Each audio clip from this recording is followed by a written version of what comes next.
Yeah. You like that, buddy? Yeah.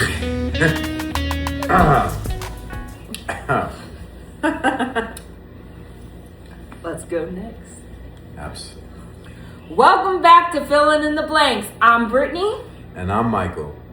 And I'm here with Brittany. And she's here with me. We're here together. Us. And today's episode is really special to us because we're finally telling our story. About us. And how we met. Yeah. And how we crossed paths years before we ever became a couple. And how everything eventually came together in a way that honestly still amazes us.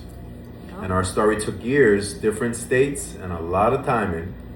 And when we think about it now, the only word that really fits is destiny. Yeah. You are my destiny. You're my destiny.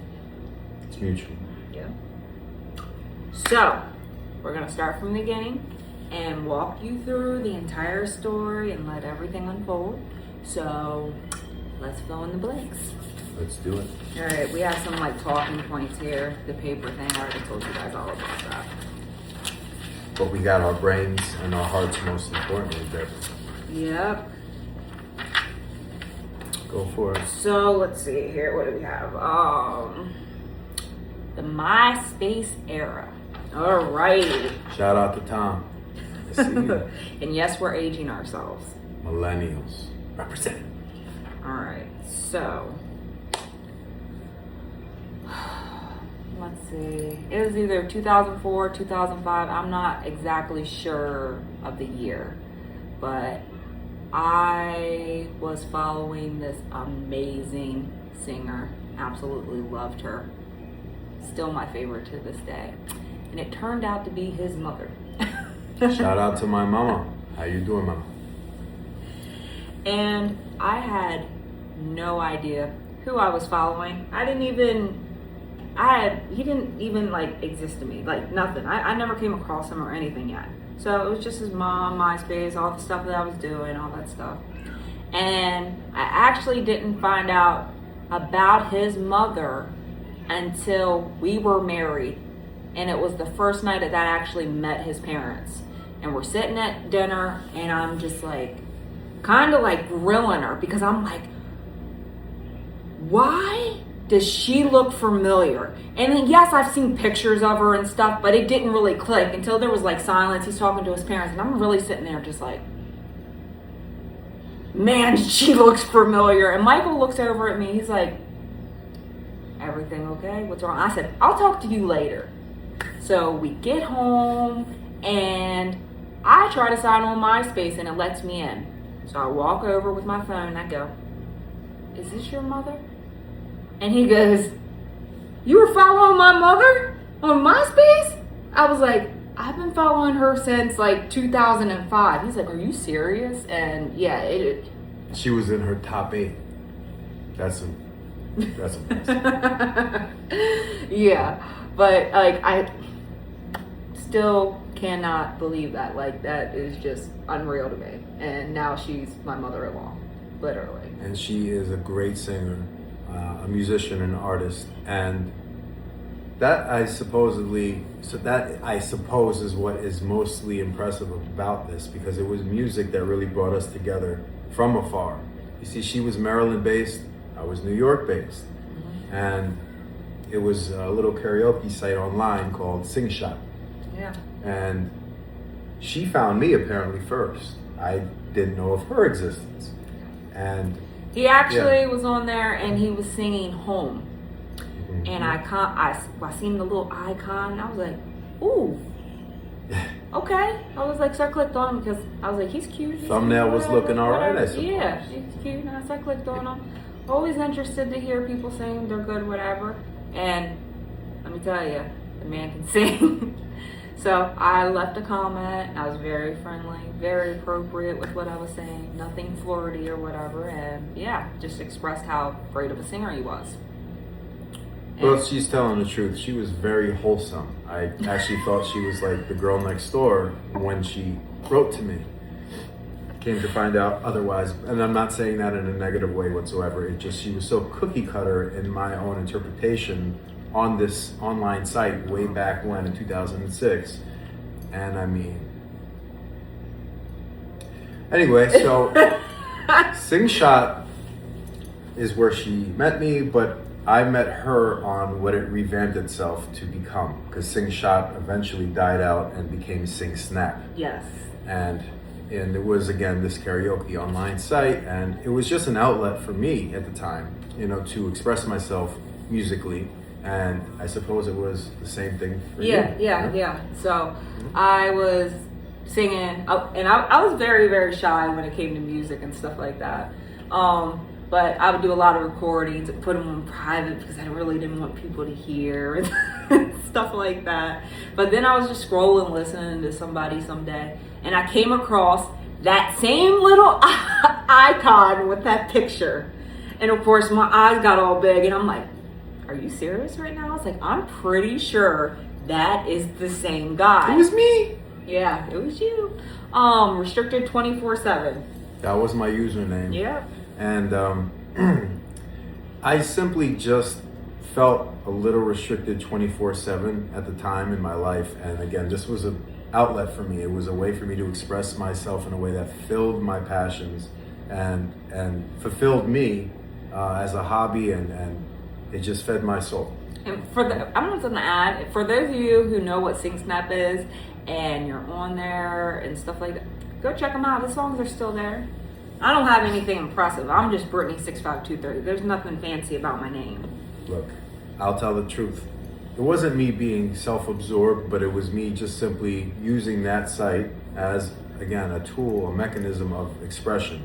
And so I would go there and perform sometimes in the chat rooms and things, as they had that, Yeah. But it was really for me to go and do cover songs and do it to the best of my ability, feel fulfilled doing it. And it was the kind of site that tons of people from around the world would see you and maybe comment or even fan you. And it was really rewarding in that sense, of course, And to get that kind of feedback. Well, I ended up finally, after I said I seen his little icon or whatever, I sent him a message. I was like, hey, I don't know if you remember me, in hopes that he did remember me, because I was excited. I was like, hey, I seen you on Sing Shot, blah, blah, blah. I'm a huge fan. I was like, I really, really love your music and stuff like that. Just as he said, the wholesome, sweet girl. And I mean, I am sweet. I'm a very sweet person. True.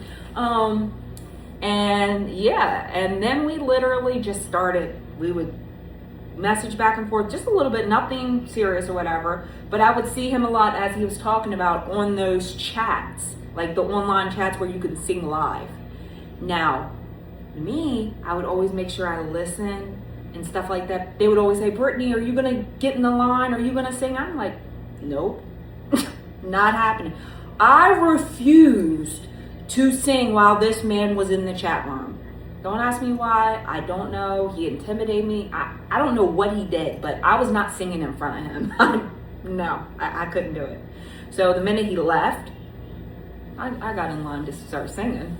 And I never knew this, obviously, at the time until much later down the road, when we actually encountered one another. Yeah. And I always kind of look back at that as almost a different life, the way it felt. I'm sure she feels similarly to how big we were into doing this in our own ways, but it was a very important part of the life we have today because it led us to one another. Yeah. And 13, 14 years or so. No, this is actually like 15. Oh, miscalculated. 15 years. +1 to whatever I said of this kind of back and forth speaking with one another from private messaging on there, but never really consistently, from 2 different states, 2 different lives, and how it kind of culminated into what we have today. And yeah, it's and pretty amazing. of course, there wasn't constant communication with us. We weren't talking every single day. It might have been months. There might have been a year gap. There was a lot of time in between, but every time we would reconnect, we would talk for a little bit, and Mr. Therapist over here would always give advice, because I'm going through my own stuff at this time. I had a lot of different stuff going on, and he would always give his input, talk about what's going on with him and what he's gonna do and so forth. And I mean, I always referred to her and thought of her as a sweetheart. And I let her know that back then. Yep, you did. She has a big Always. heart. And that is very, very much why we are here today, right now, because the past does matter when it comes to the present and even the future. We still sing to this day, and our little daughter does too. Shout out to our little baby girl, Haley, in there with Nana. So before we get into more things, I want to add that why timing played such a huge role in our story. So before Michael, I was married twice. So my first marriage was to my best friend. Like, we cared deeply for each other. We just weren't right for each other in ways a marriage needs to be, basically.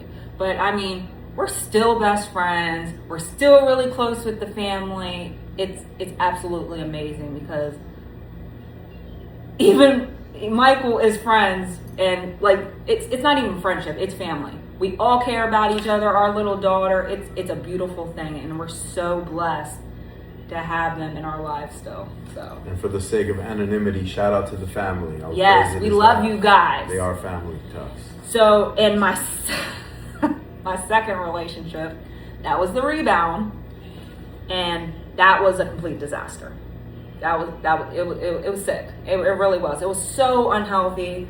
There was lying, there was infidelity, there was abuse, and it really is sad to say that, but it really took a toll on me. It was really, really, really bad, and I'm glad that I'm still here to even talk about it, and I'm glad I'm just out of that now.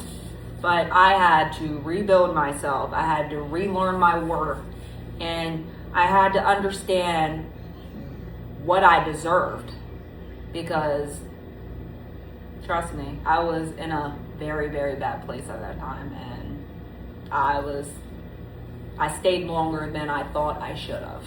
But he's not family. No, he's not family. So obviously when Michael and I finally reconnected, I wasn't searching anymore. I was ready. Well, almost. Almost. I mean, that's accurate. I was, enough. As we still had some issues and stuff we worked through, but I was ready enough. I knew what I deserved at that point. I knew I wasn't going to settle for that type of behavior anymore. So. And I knew for myself I was not going to do the same, because, men also go through abuse, not just verbal, emotional, mental, which could be the worst, but physical. I am actually a product of that, I guess you can say. A victim of that. Although men don't typically like to share that and act all big and bad and macho or whatever, and quite often they're thought of as the only ones who can do that. It's not true. I'm living proof of that. And, again, with all the baggage, the emotional baggage and trauma that one person might bring from where they came from, another person has their own. I always said it's about somehow blending the baggage. And if you can do that, then you can go to your destination. And our destiny is where we are right now, together.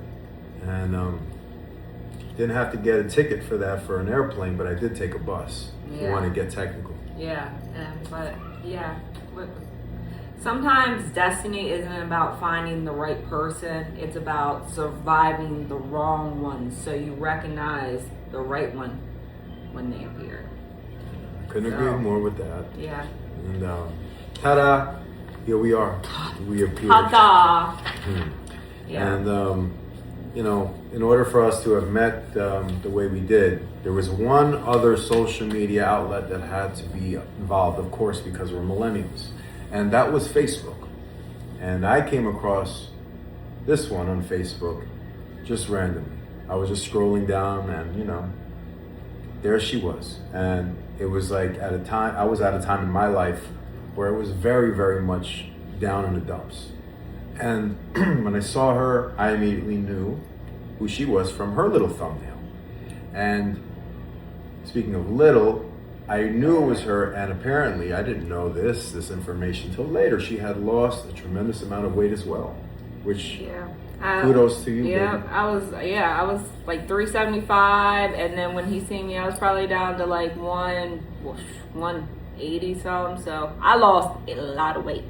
And there are people who knew her in person who have come to her and said they didn't recognize her. I did recognize her still from afar. And no matter what, I always remembered our very inconsistent conversations, but meaningful ones, and the friendship that we had from afar. So I added her. And I mean, she received my add request and then accepted it. And I was happy about it. And me, I'm always on the computer all the time doing something. I go to get on Facebook and I see his name pop up and I go, like, I stop in my tracks. I'm like, are you serious right now? I couldn't tell you how fast I hit that button. I'm surprised I didn't decline it. Seriously. I was way too excited to be. Glad your finger did the right thing. Glad your finger did the right thing. Yeah. And it's so really.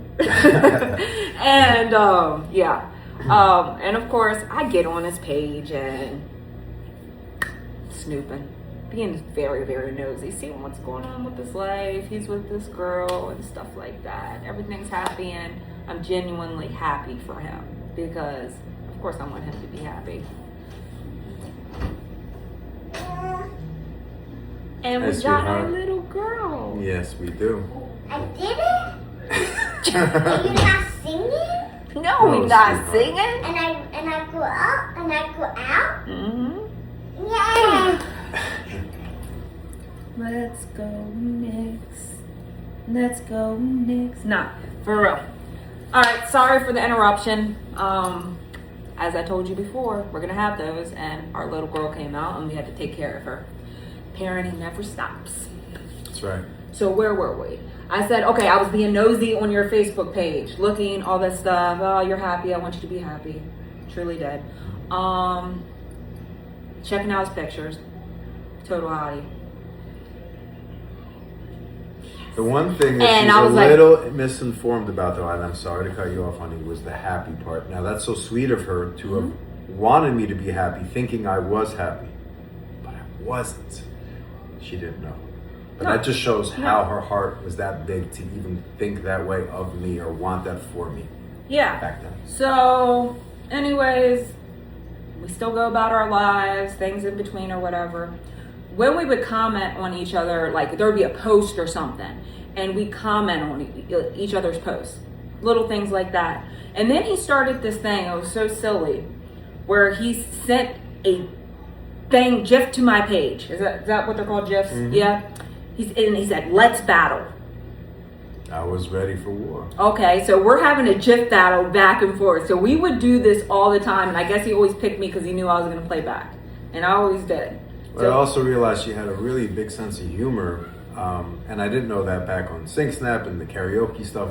I realized that looking on her page and snooping a bit as well, being a spy, that she was really, really funny, and she had a great sense of humor. So I went there, I took it there, and I said, let's duke it out. Let's have the battle of the GIFs.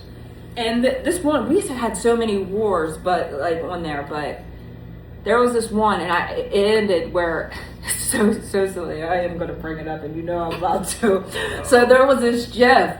And it was this girl, and she had, I don't know, she had one or two whips, and she's on a bed, and she's like swinging them, and she has a cowboy hat on, and I forget exactly what it was, but it was so funny. And I sent that, and he put, you win. So, great, I won, okay. Yeehaw! And I just simply was very, very impressed. For whatever reason, well, it seemed like, when you see a GIF and someone you're kind of starting to see in a little bit more of a, I don't know, more than a friend kind of way, and you're getting to know them and you're sharing this humor, that you're feeling more and more connected. And then you kind of see that and you're like, oh, she's got a little bit of a wild side. And that's kind of where my head was at the time when I saw the GIF. And of course, as a true gentleman who felt that much of an impact from it, she won. That's it. Yeah. So after that, I don't know how I don't even know how this happened. I'm glad it happened, but I don't know how it happened or honestly why it happened. But my mother decided that she was going to be on Facebook and blow everything up. Yeah, she did. So she ends up talking to him. I don't know if she's talking like, you might have to fill it. You're the one that was talking to her. So were you talking through private messenger on comments? Like, how were you talking to her? Oh, it was right on comments on your own posts, where suddenly she just came in. Shout out to Mama Martha. She chimed in. Yeah, that's right. And I didn't know for sure if it was your mother or not at first. And then I started to realize, and it's like she was kind of being more flirtatious for her than she was being towards me, to kind of make it that much more obvious that maybe her daughter had a little thing for me. No, she legit put it out there. She loves you. She loves your voice. She's always following you. She thinks you're so handsome. Are you serious right now? Like, seriously? Yeah. Really? Very upfront about her daughter's feelings for, me. And I appreciated that, obviously, because it just led me to think even more confidently about this situation with her daughter. And almost, I guess, in a way, it gave me this kind of digital stamp of approval from her, too, to make me think that it's all good. And I kind of have the green light in the future. Offline, perhaps. So, where are we at with this? Because we want to just make sure we're going in order and stuff like that. Don't lose track. So, we had that, and what led us to one another from that? And let's talk about, that's the main kaboom, the climax of how we crossed paths. But I'm sitting there trying to think, like, there was some time after that where we weren't talking again. Then we came back together and started speaking, and we were like private messaging each other and was telling each other all that's been going on with each other. And this guy, he's messaging me, whatever. He's being flirty. He's saying flirty things, and I'm not even going to tell you what he said, but he's being flirty, and I'm just like, okay, like, wow. But I don't mind it. I mean, it is what it is. So one night we're talking. It's really, really late, and I don't know how I accidentally went to go hit the the video chat thing, and I hit that thing off like. Where's that finger again? Like, I'm pushing it to try to not video chat him. That was not something I wanted to do. And he goes, "Oh, so you're trying to video chat me?" Oh, Mr. Foreman. No, but seriously. And he goes, "I don't mind." And I was like, are you sure? And then I had to really think about it. I was like, do I really want to video chat? I was like, okay. I was like, yeah. I was like, we can video chat. He goes, "Give me a minute to put some clothes on." Brittany, I don't mind. Well, you know what? No. You didn't mind. No. And so, okay. But so, I didn't mind that you didn't mind. So I was like, okay, take your time. He video chats me back. I push the button, and of course there he is. He has no shirt on. First of all, I thought you said you were getting dressed, like you're putting clothes on. Let me get myself together. So of course, I already think this man's gorgeous or whatever, and I'm seeing him like face to face for the first time, not like in person, but you know what I mean, on the thing. So I'm literally just like, I freeze. I literally freeze. I don't know how long I was frozen for, but I couldn't say anything. I'm just like, fight, flight, or freeze. Yeah. And all I know is I did get dressed. You see, initially I was in a nude, but she didn't know that. But then I put boxers on. I was dressed. And I was in a comfort, I was at my old former living space, we'll say. Not necessarily being in a comfortable state, but comfortable enough to wear them boxers for her. And I was dressed compared to how I was before. That's true. Yeah, well, that's not what I was expecting, especially for the first time of talking to you. I wanted you to get to know me better. I'd like to get to know you. At least they weren't briefs. Anyways, so again, I was frozen, and then finally we start talking, and Oh, hold on there. You were frozen yes, so long that I didn't think you'd ever be able to say a word, and your frozenness came with the most beautiful gaze from your eyes, the most gorgeous eyes I've ever seen, and they stared at me with a mouth like this.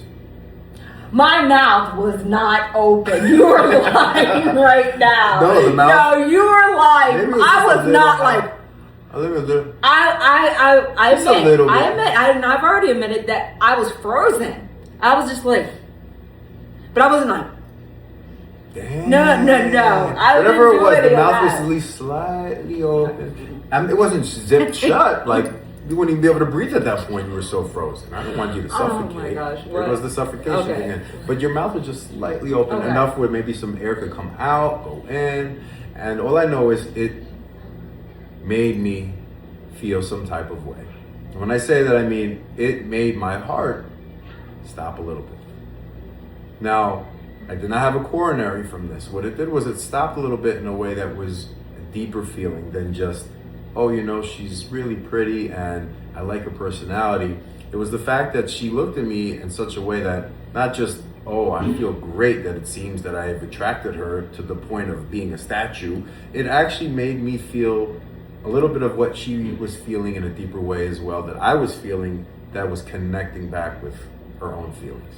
If that makes any sense. From afar, video messaging, millennial style, whatever, but it was that moment that drew me into her most of all, more than ever at that point in time. And then, of course, I'm talking to him, and he's so funny, and he's so intelligent, and he's just absolutely gorgeous. And I'm sitting there like, I could stare at this man for the rest of my life. Like, literally. That's my thoughts in my head. And, of course, I didn't tell him this later. But, yeah, and then we kept that.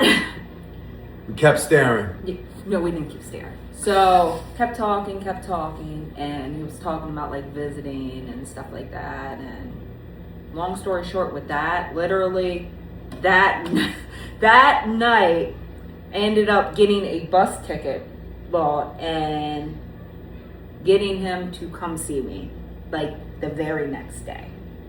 Supersonic fast. Yes. And boy, am I glad that, number one, you were willing to do that, because I had nothing. I didn't have a pot to piss in at the time from so many restrictions I was enduring that held me back, etc. But I knew I needed to move forward. I knew I needed to make a life for myself that I envisioned, that I was dreaming about, that I needed. And all I knew was, if someone I was going to have the fortune of connecting with saw me for the person that I wanted to be and the person I was, that maybe there was a chance I could make that happen with someone who saw me, like I said, for what I wanted to become. A true vision that came to fruition. And she received me. And So let's talk about your bus ride. His bus ride wasn't the greatest. It's very, very long and stuff like that. It's COVID time. You got masks and stuff like that. And he is talking about how he's getting dropped off at a certain place and he's going to be there for a while. So I decided, and I didn't tell him, I was still talking to him on the phone. I was on my way there and I was just going to surprise him. So I show up at the bus station and I start walking to the door, still on the phone with him, and I see him pacing around the place through the glass. And I know that's him, I know what he looks like. And he's pacing, and I give myself a minute to walk in. And I walk in the door, he's pacing again, I'm standing on the other side. He comes over and he stops and he freezes. oh, how about Like that? right in his tracks, he just is like, Sub-Zero over here. Shoo! yeah, like, It worked. and he's I like, did. oh my gosh, like, and we're still on the phone. We hang up the phone. He walks over to me. He goes, do I hug you? Do I kiss you? Like, what? And I'm The sitting. mask were on, so it was Yeah. extra confusing. So I'm sitting there like, if he kisses me right now, I'm gonna die. I didn't know that part. That's what I'm sitting there thinking. Good I was thing like, I didn't. oh my gosh, because my heart is like beating so bad. My anxiety, I'm so overwhelmed, but I'm so excited at the same time. So we give each other a hug, and I said, give me a second, I gotta go to the bathroom. So I rushed to the bathroom, and I was just standing in the bathroom. And I'm like, Brittany, get it together. Get it together. Get it together. And I gather myself. I walk out like I'm normal. The mask also helps with the Yes. animation of one's expressions or facial expressions, because all I could see were those same beautiful eyes that drew me in before we met in person. Yeah. And that made it even more impactful, we'll say, passionate, just more vivacious for me. I was extremely anxious. Obviously, that's why I was pacing. Yeah. So that whole moment with the mask and the eyes, hey, they say the eyes are the windows to the soul. I got to look right into those windows with no distractions other than us just being in that moment. Kind of like West Side Story, where everything like is a blur. everything That's what it disappears. felt like. Yeah. Sparks and just like tunnel vision. It was remarkable. I will never forget that. So And she surprised me. She yes, did. Really yes. did. So we get in the car, we're driving back home. Well, no, we stopped a few places first and stuff like that. And we're in the car, and I forget exactly what happened, but I do not like making the first moves. Me neither. I just don't. But he's looking at me, and you, ladies, you know what I'm talking about. You know when somebody wants to kiss you. Like, you know it. You can see it. You might be able to feel it. So, like, you know. Like, you know. And even men, I know you know what I'm talking about. Okay. Yes, you can feel it. You're not right. Anyways, so he's really staring at me, and I'm like, oh my gosh. I'm like, should I kiss him? And I'm like, he's looking at me like this, and I'm like, do I kiss him? I was like, no. I'm like, he should kiss me. And I really feel like he's just gonna be like, oh, I don't want to do that. I don't want to like overstep my boundaries. I want to be respectful. And I'm thinking like how he's probably thinking. I was like, let me just do this and get this out of the way. So I kiss him. And yeah. She grabbed my cranium and gave me a big wet one. And you know what? Thank you. Because you broke the ice. I did. The way I did. was thinking, you thought was definitely the way I was thinking. Yeah. I did not And want you're to. a real gentleman for that. And you are a real gentlewoman. Yeah. Especially the way you held my dough in peace for that kiss. That was very gentle. Well, I had to pull you over. It was very, very, remember the Sub-Zero comment? This was more like, come here, like Scorpion. Get over Get here. over here. And I did it. And boy, am I glad I did. Fatality. Flawless victory. So then we go back to my brothers and my best friends at the time because they were letting us stay there while Michael was visiting, and we're doing karaoke, things like that, going through days. That night comes and it kind of blew up, like my mental state. Because I got overwhelmed. You can tell that there's a lot of tension there. There's a lot of like sexual tension, everything. I'm just putting it out there. And everything's just there. And I just kind of step back. I get very moody. And I'm giving off that energy. So of course it's like you don't want to be around. And then of course how you felt because of that.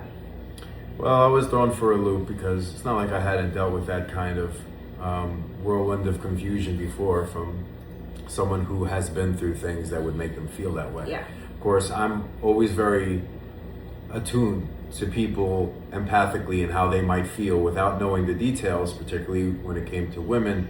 And law of attraction, I tended to draw women in and find women who were abused previous to me and had that kind of complex about trusting on a very heightened level, also wanting to kind of commit, move at a very maybe quick pace even when they met me, to think that maybe I am a real good guy, and then when it gets really serious, they would back up. And I mean back up with feelings of maybe, is he a fraud? Is he really someone who's maybe worse than the guys who did this to me in the past? because the whole too good to be true thing. And meanwhile, And that's like exactly I said, I what didn't I have was a pot to thinking. piss in. So what did I got to offer? It wasn't about the financial aspect. It was about the heart and honestly, the genuine interest that I had in her that she wasn't believing was truly there, wasn't capable of believing was truly there because it was too soon and too close to home for her of what she had been going through.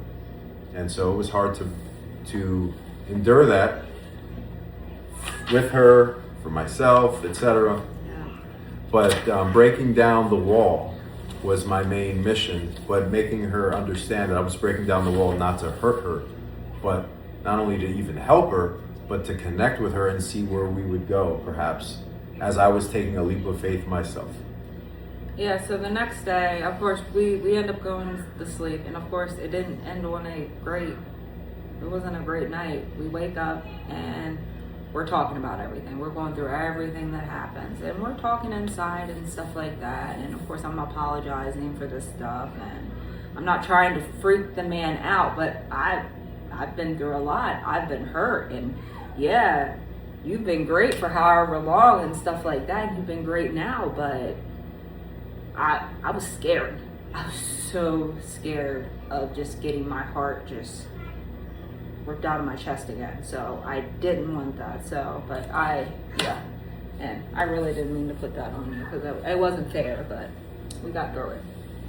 We did get through it. And why did we get through it? The next day, as she was talking about, I went for a walk with her. And the masks were on again because, we had to abide by the COVID life. And we're outdoors, and even what is more like where we're staying now, not in a public restaurant or something, But anyway, we're walking, and again, it gives me the opportunity to have to look into her eyes only. And I guess her into mine as well. And on that little bridge that we were on, for the first time in my life, I had a feeling I had never felt in reality, but only in my dreams. And that was a feeling of falling in love. And I don't believe in love at first sight. To this day, I don't. I believe in love at first true feel. When I say feel, I don't mean like, ooh, that's a nice shoulder. I mean feel like something that your heart undeniably cannot help but feel back with another, with your significant other, with the person who can become your wife's heart, that it fuses together in some kind of metaphysical way. And I felt that with her, and I used to dream of that feeling, and that's what I knew what that feeling was to even call it, or to register it as in my head. So when that happened, I was just shell-shocked. I know that she saw me react in a way that I don't, to this day, I don't know what my eyes must have been doing back, but I know what hers. He started to tear up. me. He started crying. He was tearing up, and I'm looking at him, and I'm confused, and of course I'm scared too. I'm like, why is he so emotional right now? Like, and of course I'm thinking of the not the greatest things. I'm like, oh my gosh. I'm like, he's not happy last night. Like, all this stuff completely different than what was going on in this man's head. Well, there's no question that I had been scared myself as to what took place the night before, and the reaction that you had to me at a moment in which I thought maybe I made the wrong choice. I don't know, but on that bridge, that feeling that I had for you was unlike any other feeling I'd ever had before. That I again knew was something that was meant to keep me with you, to keep on working on whatever it was needed to be dealt with, because it was worth it. And that's all I knew in that moment, with this incredible feeling that she gave me. And that's what kept me around. That's what kept us around. And here we are right now talking about it. Yeah, and so throughout the week, like, he stayed for basically a week, and we had a good week. We went places, made lots of videos of us being silly, and took lots of pictures. And if you know us, that's our thing. Yeah, we had a great time, and then it was time for him to leave, because I didn't have my own place. Neither did I. I'm not just gonna like, hey, just stay here. It was just not possible. So of course I'm heartbroken that this man is about to leave, and I'm almost like, is he ever gonna come back? If he leaves, is he really gonna come back?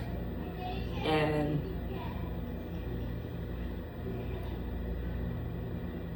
I came back. He did come back, but that feeling, that still till this day was heart-wrenching. And because of my sister allowing him to come back, that's how we got started. And I am so thankful every single day that she allowed him to come say, just, hey, you guys can move in with me so Michael can come back, because I can see how happy he's making you. So Dawn, Jake, thank you so much. I love you guys for that. You have no idea how much that changed our lives and the life we have built from this. And it's still not perfect, it really isn't, but it's definitely happy. What she said. Thank you, Dawn. Thank you, Jake. Yeah. You guys made it possible so that we could actually even resume where we left off in such a brief but intense joining, and to carry on and have something to work with. Shelter. Yeah. And that was very helpful. And I'm serious, so thank you, because you take shelter to make a home later on. And you gave us a home. Thank you for giving us a foundation to work with, to grow from. But then there's funny things, of course, like once we're living with my sister and stuff like that, it's late at night, we're staying up. I got my nephews upstairs and stuff like that, one of them. And I go upstairs, maybe dressed as something, I don't know, whatever. Not going to go into the details. You can probably get the picture. But it's so funny. And my nephew says either to my sister or somebody, he goes, do not go downstairs. It was so funny. And it was the right decision. Yeah, it was so funny. And I definitely miss living there. Yeah, And we had a very extremely animated, almost like a lifetime ago kind of time that, but again, it transcended into this, and I have no regrets no matter what, because again, all these hardships and great times have balanced into what we have today. They've solidified into this beautiful, handsome couple, as I call it, and our beautiful daughter. Yeah. And we made a family from it all. We did. And it was destiny. So, yes, destiny. And actually, while we're on that topic, I have a song called Destiny. It's my original, and it is actually our story. It talks about the struggles and stuff that I went through. Talks about him. Even talks about when I froze in the screen. Everything. We even have our little girl have a little single part on our song, and it's a really beautiful song, and it really means a lot to us. And I'm just gonna give you guys a quick sample of it. I hope you like it. I'm just gonna play the chorus, and of course, if you like it, I'll put the description, the link in the description, so you all can listen to the full version. So yeah, let me get ready to play it. Do it.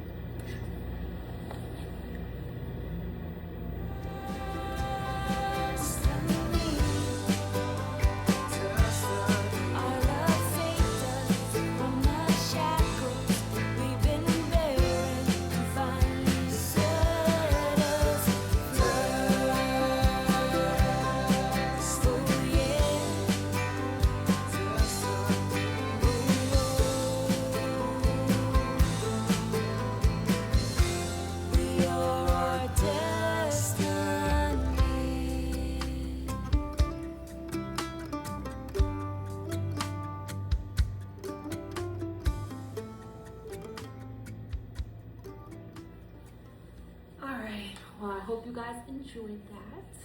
Yes. And hearing that song now, it means something completely different to me than when I originally wrote it. Like at the time, I didn't fully understand why our story had to happen the way it did, the years apart, the waiting. But looking back, it definitely all makes sense now. And that song just captures our journey. It does. Yeah. And just remember this, that destiny reminds me that sometimes love isn't about chasing. It's about trusting that what's meant for you won't miss you. Just like us. So.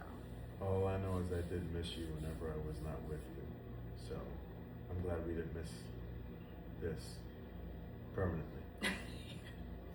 And thank you for listening and letting us share something so personal with you. Yeah.